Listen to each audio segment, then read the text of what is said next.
안녕하세요. 세상에 소망의 소식을 전파하는 생명의 방송 철수목사TV의 김철수 목사입니다. 오늘은 2022년 8월 6일 토요일입니다. 사랑하는 시청자 여러분, 여명이 밝아오는 이 시간 여러분을 예수 그리스도의 이름으로 사랑하고 축복합니다. 날씨가 많이 무덥습니다. 그러나 오늘도 여러분의 발걸음이 닿는 곳마다 하나님께서 복주시며 손으로 갱년하는 일마다 형통하게 하시고 모든 기도에 응답해 주셔서 올해가 여러분의 생애의 최고의 해가 되게 해주시기를 축원합니다. 다같이 사도신경을 암송함으로 새벽기도회를 시작하겠습니다. 전능하사 천지를 만드신 하나님 아버지를 내가 미사오며 그 외아들 우리 주 예수 그리스도를 미사오니 이는 성령으로 잉태하사 동정녀 마리아에게 나시고 본디오 빌라도에게 고난을 받으사 십자가에 못 박혀 죽으시고 장사한 지 사흘 만에 죽은 자 가운데서 다시 살아나시며 하늘에 오르사 전능하신 하나님 우편에 앉아 계시다가 저리로서 산자와 죽은 자를 심판하러 오시리라. 성령을 미사오며 거룩한 공예와 성도가 서로 교통하는 것과 죄를 사하여 주시는 것과 몸이 다시 사는 것과 영원히 사는 것을 미사옵나이다. 아멘. 찬송가 535장 주 예수 대문 밖에를 같이 부르겠습니다.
오늘의 말씀은 요한복음 1장 11절부터 13절까지입니다. 다같이 큰 소리로 읽겠습니다. 시작.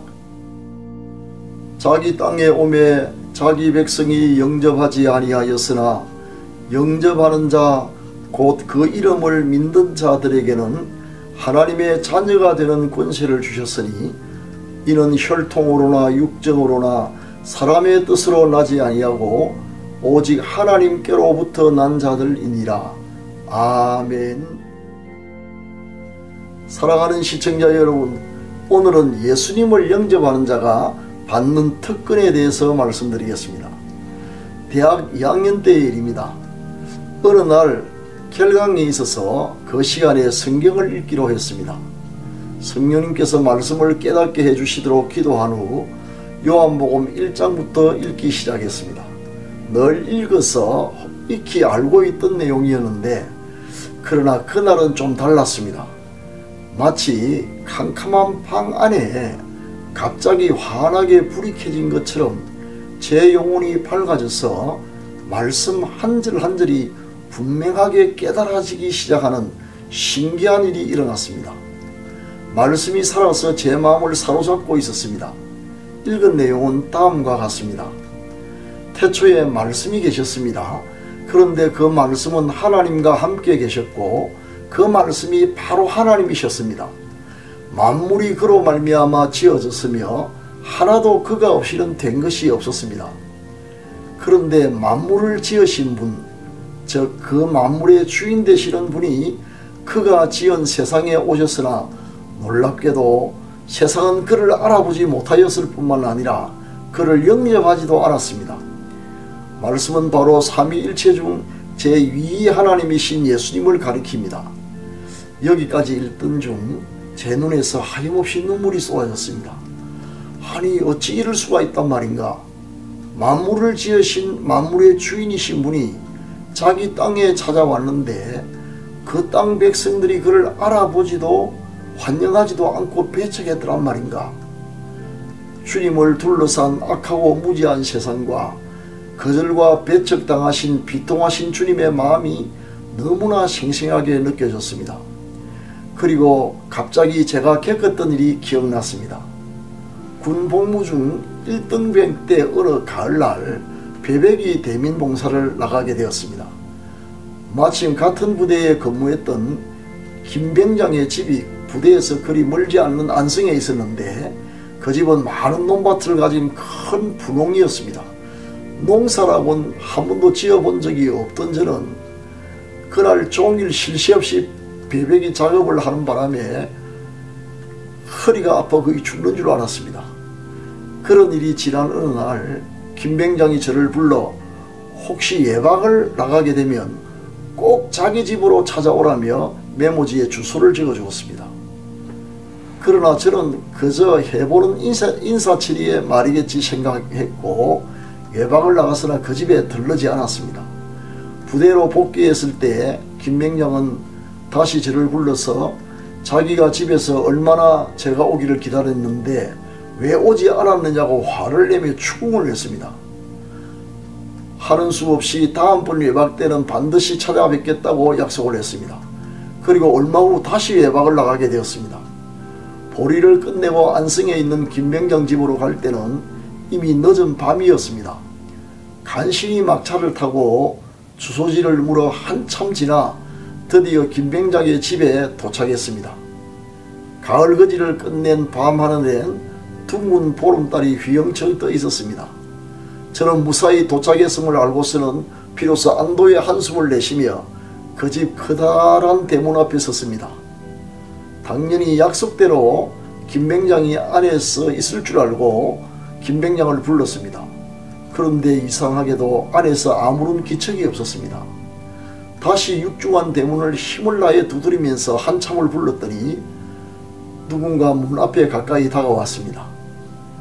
그런데 문을 열어주지도 않은 채 제 신분을 묻길래 제 소속 부대를 말하고 오늘 김병장과 집에서 만나기로 했으며 제가 며칠 전 대민봉사하러 여기에 왔던 적이 있었다고도 했습니다. 그러나 돌아오는 대답은 싸늘했습니다. 김병장이 집에 오지도 않았을 뿐만 아니라 책에 대해 아무런 말을 들은 적도 없다는 게 아닙니까? 그러면서 미안하나 저를 집에 들일 수가 없으니 돌아가라는 것입니다. 저는 기가 막혀 아무 말도 하지 못하고 이 일을 어떻게 해야 하나 고민하면서 주변을 살펴보니 돌아갈 차는 이미 끊어졌고 추수를 끝낸 경기평야 더 넓은 벌판에는 군데군데 쌓아둔 볏단 노젓가리 외에는 아무것도 보이지 않았습니다. 어디선가 멀리서 개 짖는 소리가 들려왔습니다. 별 수 없이 오늘 밤은 저 볏단 속에서 지내야 하나 생각하는데 집안에서 다시 대문 쪽으로 발자국 소리가 나더니 망연자실한 채 아직 대문 밖에 서 있는 저를 확인하고서 안에서 음성이 들렸습니다. 갈 곳이 없는 모양인 것 같으니 오늘 밤만 자기 집에서 자고 아침 일찍 떠나라며 문을 열어주었습니다.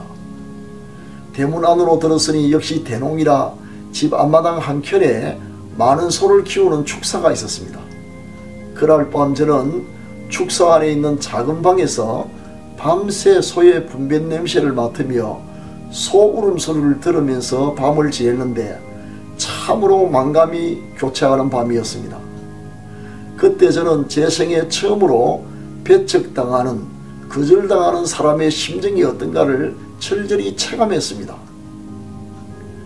그때 장면이 눈앞을 스쳐 지나가면서 자기가 지으신 자기 땅에 오셔서 자기 백성에게 거절과 배척을 당하셨던 주님의 모습이 떠오르고 주님의 심정이 느껴져서 하염없이 울고 또 울었습니다.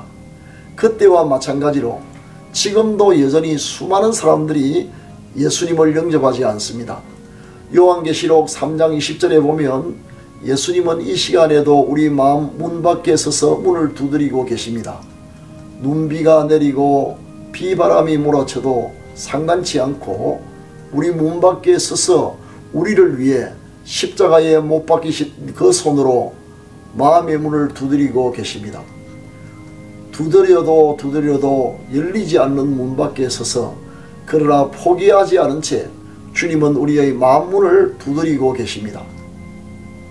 우리는 지금까지 얼마나 오랜 세월 예수님을 문 밖에 세워둔 채 외면하고 있는 것일까요? 오늘 제가 드리는 이 메시지는 주님께서 여러분의 마음을 두드리며 내시는 음성과 같습니다. 지금도 세상 사람들은 주님을 외면하나 그러나 그 가운데는 깨닫고 영접하는 사람도 있습니다.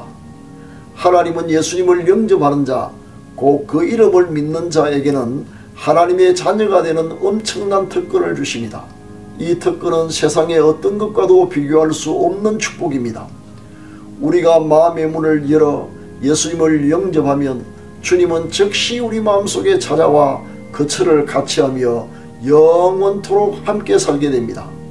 사랑하는 시청자 여러분, 저는 바로 지금 여러분이 예수님을 영접함으로 하나님의 자녀가 되는 특권을 받으시기 바랍니다. 그리고 이미 하나님의 자녀가 되신 분은 이 소식을 여러분이 아는 모든 사람에게 널리 전파하시기를 바랍니다. 감사합니다. 지금은 합심기도의 시간입니다.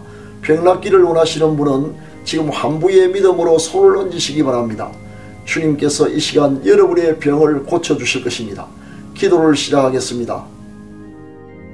사랑하는 주님, 주님의 보좌 앞으로 두 손 들고 빈손으로 지금 나아갑니다.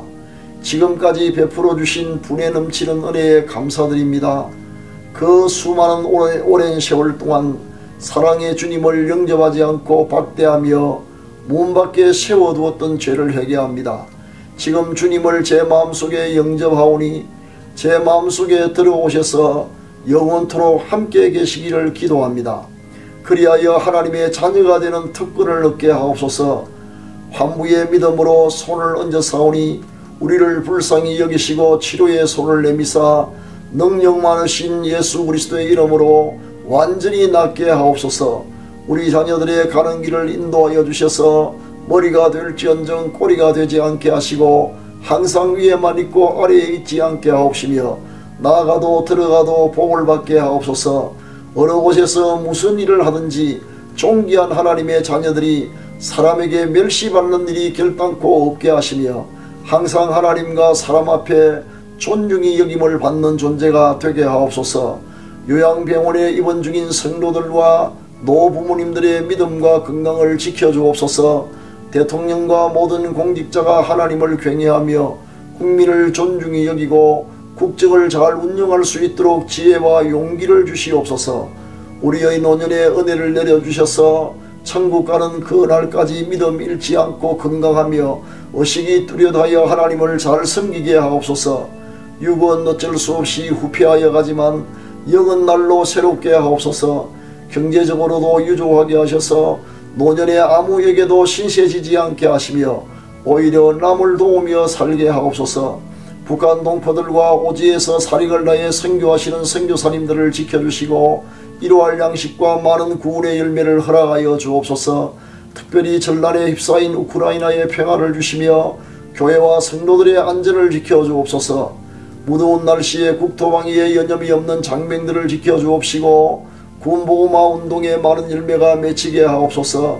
오늘도 우리의 발걸음이 닿는 곳마다 복주시고 손으로 경영하는 일마다 형통하게 하셔서 올해가 생애 최고의 해가 되게 하여 주옵소서.